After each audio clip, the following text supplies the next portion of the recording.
मेरे प्रिय बच्चे, तुम किस उलझन में पड़े हुए हो?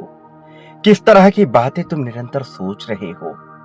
जीवन के आत्म उद्देश्य को ढूंढने के लिए तुम जिस तरह के प्रयास कर रहे हो, क्या वह सकारात्मक रुख मोड़ भी ले रही हैं अथवा नहीं? प्रिय बच्चे, समुद्र के बीचों बीच जहां मीलों तक कुछ भी ना हो, अगर वहां एक मनुष्य डूब रहा हो तो भी आखिरी सांस तक वह अपने हाथ पैर को मारेगा, स्वयं को बचाने की कोशिश करेगा। जिसको पता है कि अब कुछ भी नहीं हो सकता, कुछ भी होना संभव नहीं है, जहां से उसे कोई मार्ग ना नजर आए, वहां भी वह अपने हाथ पांव चलाएगा, प्रयत्न करना जारी रखेगा। क्योंकि जीव की यही वास्तविकता है। आत्मरक्षा ही उसका अस्तित्व है, यही उसके जीवन जीने का तरीका है। वास्तव में जन्म ही खुद की रक्षा के लिए, आखिरी सांस तक खुद को बचाने के लिए हुआ है। क्या तुम इस बात को समझते हो? क्या तुम ये जानते हो कि तुम हर हाल में अपने आप को बचाने का अथक प्रयत्न करोगे? न केवल तुम, बल्कि इस संसार का प्रत्येक जीव ऐसा करता है। वह जीव जो जानता है कि जीवन की यही वास्तविकता है, वह इसे करने का प्रयास करेगा ही करेगा, चाहे उसके सामने कैसी भी परिस्थिति क्यों ना हो जाए। वह हार नहीं मानेगा, वह लड़ेगा, अंत समय तक लड़ेगा। तो फिर अब जबकि तुम्हारे जीवन में ऐसी परिस्थिति आन पड़ी है कि तुम्हें कोई मार्ग सूझ नहीं रहा है, तो तुम क्यों थक कर हार कर बैठ रहे हो? क्यों नहीं अपने हाथ पांव चला रहे हो? आखिर यहां से खोने को क्या ही बचा है? प्रिय बच्चे, जो तुम्हारे पास है वह विशिष्ट है, लेकिन इससे ऊपर जाने की क्षमता रखते हो तुम, और इससे ऊपर का पाना है तो तुम्हें प्रयत्न तो करना ही होगा।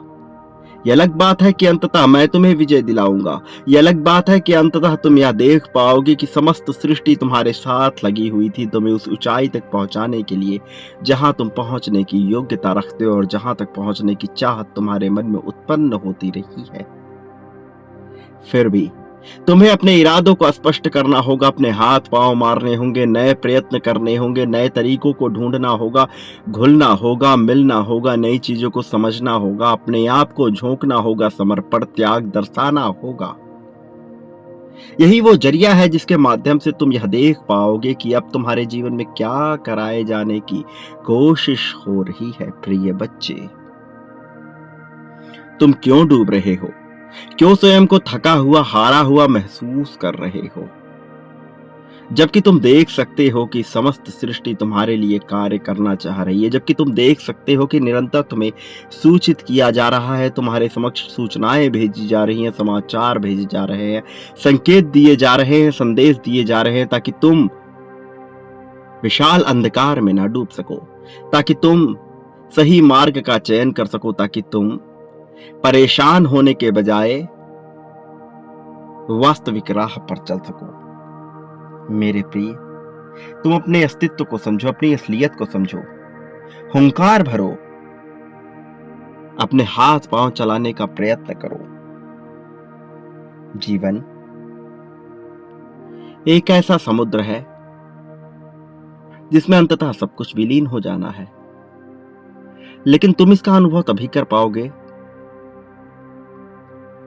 जब तुम अपने वर्तमान जीवन को समझ पाओगे, जब तुम इसकी महत्वता को समझ पाओगे। जीवन न तो तुम्हारे भूतकाल में है, न भविष्य काल में। तुम भूत में हुए चीजों के पछतावा कर रहे हो और भविष्य में होने वाली चीजों की चिंता कर रहे हो, और इसी के बीच तुम अपने वर्तमान को खोते चले जा रहे हो और अंधकार में डूबते चले जा रहे हो, जबकि ये वास्तविकता से कोसों परे है, जबकि ये तुम्हें दूर ले जा रहा है उस सच्चाई से जिसे जानने का तुम्हारा अधिकार है, उस सच्चाई से जो तुम्हारे लिए लिखी जा रही है। मेरे प्रिय बच्चे, जीवन एक गहरा तालाब है जिसमें जितना नीचे डूबते जाओगे तुम्हें उतनी रहस्यमयी चीजें पता लगती जाएंगी, लेकिन अभी तुम्हारा पूरा का पूरा ध्यान इस बात पे होना चाहिए कि तुम्हारा यह वर्तमान जीवन कैसे सुचारू रूप से चल सकता है। और अपने वर्तमान जीवन को सुचारू रूप से चलाने के लिए तुम्हें निरंतर विचार करते रहना होगा, सही चीजों का सही व्यक्तियों का, क्योंकि हर एक चीज तुम्हारे जीवन पर असर डाल रही है मेरे प्रिय बच्चे। हर एक बात तुम्हारे जीवन पर असर डाल रही है। इसलिए मैं चाहता हूं कि अपनी आत्मरक्षा के लिए तुम स्वयं के भीतर उतरो। वास्तव में मनुष्य जीवन उस पुष्प के समान जीना चाहता है जिसकी सुगंध से हर कोई मंत्रमुग्ध हो जाता है, जिसके सौंदर्य से हर कोई आकर्षण से भर जाता है। लेकिन क्या तुमने कभी विचार किया, ऐसा खूबसूरत सौंदर्य से भरा हुआ, खुशबू से भरा हुआ गुलाब का पुष्प किस प्रकार से फलता फूलता है? यदि तुमने कभी गुलाब के पौधों को ध्यान से देखा होगा तो तुम महसूस करोगे कि उसकी जड़ें सदैव जमीन में मिली हुई होती हैं। अर्थात मनुष्य को भी इसी के भांति जमीन से जुड़ा हुआ रहना चाहिए, ताकि वह अपने आधार को मजबूत रख सके। और साथ ही तुम यह देखोगे कि वह सौंदर्य से भरा हुआ है, वह खुशबू से भरा हुआ है। मनुष्य जीवन भी सौंदर्य से, खुशबू से भरा हुआ होना चाहिए, ताकि अन्य लोग उसके सौंदर्य और खुशबू से लाभ ले सके, ताकि वह ईश्वर को अर्पित हो सके। लेकिन इसके साथ ही उसमें कुछ कांटे भी होते हैं, ताकि वह अपना बचाव कर सके, ताकि उसे चमेली के पुष्प की भांति केवल बहुत आसानी से तोड़ ना लिया जाए। इसलिए मेरे प्रिय, उसमें कांटे भी होते हैं। तुम्हें भी अपने जीवन में कुछ ऐसे कांटों को व्यवस्थित करना होगा, अर्थात कुछ ऐसी सीमाओं को सुनिश्चित करना होगा जिसके आगे कोई मनुष्य तुम्हारे साथ किसी भी तरह का खिलवाड़ ना कर सके। अन्यथा तुम्हारा ही उपहास उड़ाकर वह तुम्हें उपहास का पात्र बना देंगे। वो सभी लोग जो तुमसे जलते हैं, जो तुम्हारी प्रगति से जलते हैं, जो नहीं चाहते कि तुम तरक्की करो, वो निरंतर खुराफात करते रहते हैं। तुम्हें फंसे हुए देखना चाहते हैं। तुम यंत्रों में फंसे रहो, तुम गतिविधियों में फंसे रहो, ऐसी उनकी कामना है। मेरे प्रिय बच्चे, तुम इस ऊर्जा क्षेत्र से बाहर हो और सकारात्मकता की ऊर्जा के बिंदु में हो। इसलिए मैं चाहता हूं कि तुम बेफिजूल की चीजों का त्याग कर दो, सही राह का चयन करो, अपने मन से भय को मिटा दो। अंततः क्या हो जाएगा, बुरे से बुरा तुम्हारे साथ क्या हो सकता है, उसका विचार कर लो और फिर मुझे बताओ, क्या तुम उस बुरे से बुरे चीज में घबराते हो? क्या तुम्हें इसके आगे कोई राह नजर नहीं आती है? मेरे प्रिय, एक बात याद रखो, जिस शक्ति ने तुम्हें जन्म दिया है वह तुम्हारा पालन पोषण करना भी जानती है। इसलिए तुम्हें चिंता करने की आवश्यकता नहीं है। लेकिन मैं यहां यह भी स्पष्ट कर देना चाहता हूं कि वो सभी लोग जो तुम्हारे प्रति रोष द्वेष की भावना रखते हैं, जो तुम्हें नुकसान पहुंचाने की चाहत रखते हैं, जो तुमसे जलते हैं, तुम्हारी तरक्की, तुम्हारी प्रगति, तुम्हारी बातों से जलते हैं, उन्हें उनके कर्मों का फल मिलने वाला है और उनका हिसाब जल्द ही होने वाला है। यह हिसाब उन्हें देना ही पड़ेगा, भले ही वो इसके इच्छुक हो अथवा ना हो। किंतु उन्होंने जो कार्य किया है उसके बदले में उन्हें यह करना ही पड़ेगा। प्रिय बच्चे, मैं जानता हूं तुम्हारे मन में विशेष प्रकार की बातें उत्पन्न होती रहती हैं। तुम सही और गलत के फेर में भी पड़े हुए हो, लेकिन मैं निरंतर तुमसे कह रहा हूं कि तुम इस चक्कर से ऊपर उठो, इस मुसले को दब जाने दो और अपना पूरा ध्यान, पूरा नियंत्रण इस बात पर लगाओ कि तुम कैसे विजयी हो सकते हो, कि तुम कैसे सही जीवन का चुनाव कर सकते हो, कि तुम कैसे ताकतवर और मजबूत बन सकते हो बिना किसी सहायता के। तुम क्या कर सकते हो, ऐसा क्या है जो तुम नहीं कर सकते हो? जब सामान्य जगह से आया हुआ कोई मनुष्य अपना स्थान बना सकता है, तो फिर तुम तो विशिष्ट हो। तुम बचपन से ही विशिष्ट रहे हो, तुम्हें घबराने की क्या आवश्यकता है? एक बात सदा याद रखो, ब्रह्मांड भी उन्हीं का साथ देता है जो अपना साथ देना जानते हैं, जो जानते हैं कि जीवन किस प्रकार से चलाया जाना चाहिए। इसलिए मेरे प्रिय बच्चे, तुम अपने इरादों को स्पष्ट करो, तुम जाहिर करो कि तुम जीवन में क्या चाहते हो, इसकी पुष्टि करो, लेकिन साथ ही अपने मन के भय को समाप्त करो। यह भय समाप्त करो कि तुमसे कुछ छीन लिया जाएगा, ऐसा कुछ भी नहीं संसार में जो तुमसे छीना जा सके, ऐसा कुछ भी नहीं जो तुम्हें दिया जा सके। सब कुछ यहीं का है, यहीं रह जाएगा। लेकिन यदि तुम अपने जीवन को बेहतर बनाना चाहते हो तो तुम्हें अपने जीवन के 4 आयामों पर पूर्णतः ध्यान लगाना होगा। वास्तव में फोकस करना होगा केवल एक ही क्षेत्र में। एक समय में एक चीज पर ध्यान लगाओगे और तुम प्रगति की सीढ़ियां चढ़ने लगोगे। सर्वप्रथम तुम्हारा पूरा ध्यान अपने मानसिक विकास पर होना चाहिए। तुम ये बात अच्छे से जानते हो कि संसार में सब कुछ मन मस्तिष्क के द्वारा सोचे जाने से ही घटित होता है। यदि तुमने मान लिया है कि कोई चीज तुम्हारे बस की है, वह तुम आसानी से संपन्न कर सकते हो, तो निश्चित तौर पर तुम उसे आसानी से संपन्न कर पाओगे, वह तुम्हारे बस का ही होगा। लेकिन यदि तुमने दूसरे छोर पर यह मान लिया कि यह तुम्हारे बस का नहीं है, तुम इसमें योग्य नहीं हो, तो तुम हार जाओगे। मेरे प्रिय, मैं चाहता हूं कि तुम अपने आप को योग्य मानो। परिस्थितियां कैसी भी हो, किसी से तुलना ना करना। अपनी एक पहचान बनाओ और इसके लिए तुम्हें कुछ विशेष नहीं करना है। इसके लिए तुम्हें केवल अवसर की मांग को समझना है, समय की मांग को समझना है। इस समय नियति तुमसे क्या चाहती है, इस बात को समझना है। और जब तुम यह समझ जाओगे तो तुम धीरे धीरे समस्त बातों को स्पष्ट रूप से समझने लगोगे। मैं चाहता हूं कि तुम दुखी न रहो।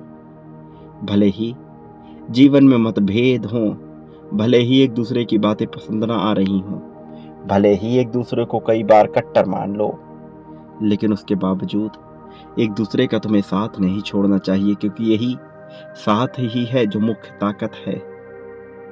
प्रिय बच्चे, जो मैं कह रहा हूं उसे बहुत ध्यान पूर्वक सुनो। अपने आप को कमजोर मानना बंद करो। तुमने तो स्वयं ही हार मान ली है, पहले से ही हार मान ली है। जबकि तुम विचार करो कि आखिर किसने तुम्हें बांधा है।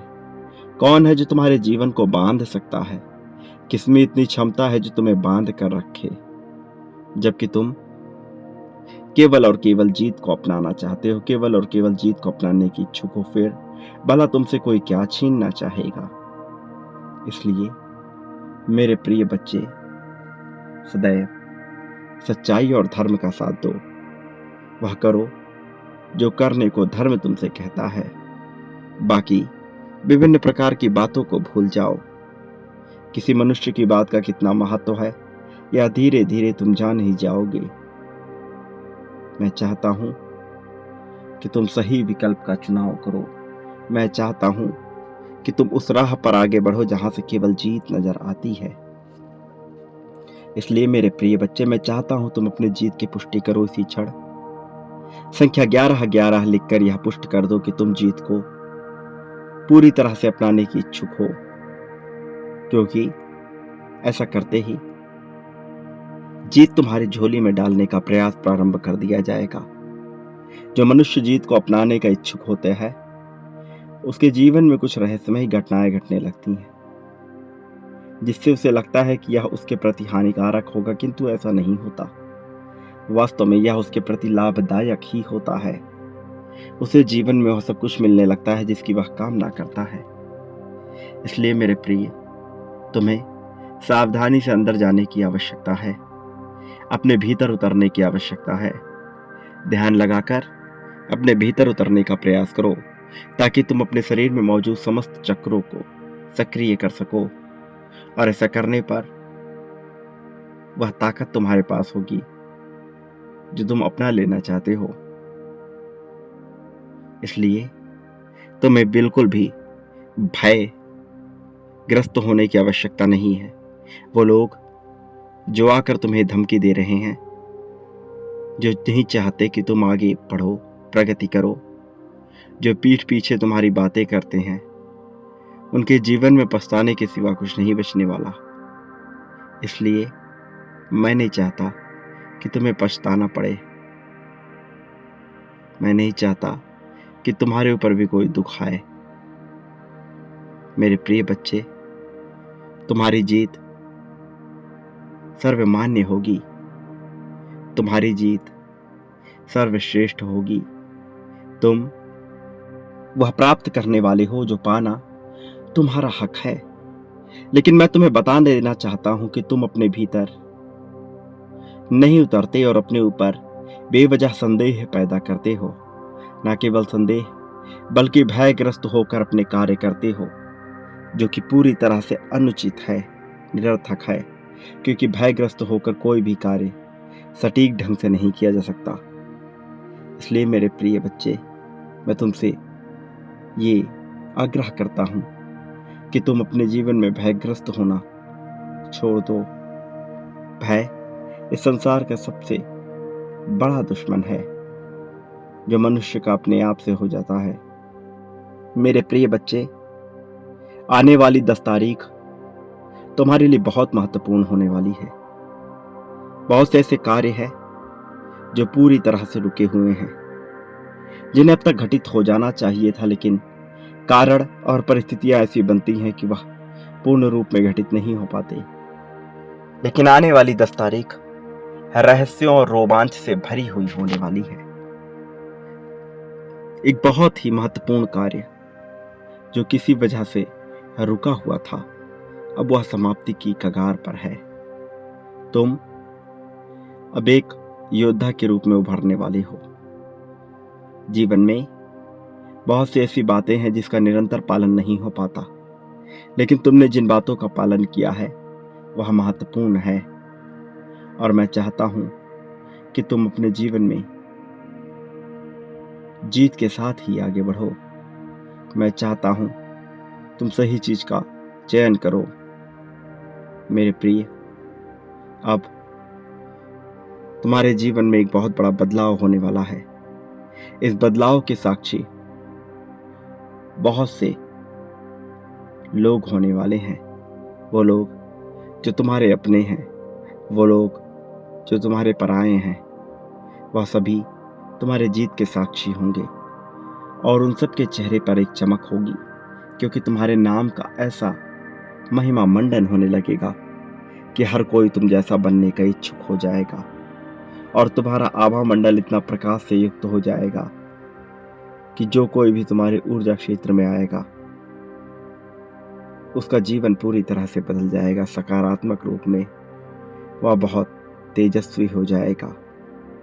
मेरे प्रिय बच्चे, मेरी बात बहुत ध्यानपूर्वक सुनो, इसे अपने भीतर उतारो। यह बात तुम्हें निरंतर सुनने को नहीं मिलेगी। यह बात अत्यंत ही ज्यादा आवश्यक है। प्रिय बच्चे, अब तुम्हें जो भी चिंता है उसका त्याग कर दो, सही मार्ग का चयन करो। तुम्हारी जीत को कोई टाल नहीं सकता है। मेरे प्रिय बच्चे, एक बात याद रखो, तुम इस संसार में जो भी बांटते हो बदले में अपने लिए भी वही प्राप्त करते हो, बल्कि कई गुना ज्यादा मात्रा में प्राप्त करते हो। और तुम जो भी प्राप्त करना चाहते हो वह मेरे प्रति बांटना प्रारंभ करो। तुम यह पाओगे धीरे धीरे कि तुम्हारे जीवन में बहुत बड़ा बदलाव होगा। तुम उसे कई गुना ज्यादा मात्रा में प्राप्त करोगे। जितना ज्यादा बांटोगे उतना ज्यादा पाओगे। प्रिय बच्चे, संकोच ना करो। प्रेम बांटोगे प्रेम मिलेगा, धन बांटोगे धन मिलेगा, त्याग समर्पण जो कुछ बांटोगे, ईर्ष्या द्वेष नफरत जो बांटोगे, शिकायत बांटोगे शिकायत करने का अवसर मिलेगा और भी ज्यादा। प्रेम बांटोगे प्रेम करने का अवसर मिलेगा, धन बांटोगे धन प्राप्त करने का अवसर मिलेगा और भी ज्यादा। मेरे प्रिय बच्चे, तुम जितना मुझे दोगे उससे कई गुना ज्यादा तुम्हें प्राप्त होगा और उससे कई गुना ज्यादा तुम मुझे पुनः लौटाओगे। मैं पुनः तुम्हारे पास वही दूंगा। यह क्रमिक रूप से होता है और ऐसा ही होता आया है। और जो मनुष्य इसकी ताकत को समझ जाता है वह पुनः कभी गरीब नहीं रह जाता, ना धन से, ना प्रेम से, न ही सम्मान से, न ही सत्कार से। उसे सब कुछ प्राप्त होने लगता है। तुम्हारे भी जीवन में सब कुछ प्राप्त किए जाने का अवसर आ चुका है। तुम्हें भी सब कुछ प्राप्त होने वाला है। इसलिए मैं चाहता हूं कि तुम अपने जीवन को संभाल कर रखो। तुम दूसरों के चक्कर में ना पड़ो और सही चीज का चयन करो। जो तुम्हारे साथ है उनका सच्चाई से साथ, जो तुम्हारे खिलाफ है उनको स्वतः ही त्याग दो। यही तुम्हारे जीवन की सच्चाई है और इसी वास्तविकता के साथ तुम्हें सब कुछ हासिल होगा। मेरे प्रिय, तुम्हें बेवजह की चिंता करने की आवश्यकता नहीं है। बेवजह कोई तुम्हारे मार्ग में बाधा उत्पन्न नहीं कर पाएगा। प्रिय बच्चे, जो मैं कह रहा हूं उसकी गहराई में उतरो। यह जानना तुम्हारे लिए अत्यंत आवश्यक है कि कैसे तुम्हारा जीवन बदल रहा है, कैसे तुम्हारे लिए संघर्ष किया गया है, कैसे तुम इतना आगे आ पाए हो। मेरे प्रिय बच्चे, तुम्हारा इस संसार में सदैव ही कल्याण होगा। मेरे आने वाले संदेशों की प्रतीक्षा करना। मैं अवश्य आऊंगा तुम्हें मार्ग दिखाने, सही राह पर तुम्हें ले जाने, तुम्हारी उंगली पकड़कर तुम्हें वास्तविक मार्ग पर ले जाने के लिए। सदा सुखी रहो। तुम्हारा कल्याण हो करके रहेगा।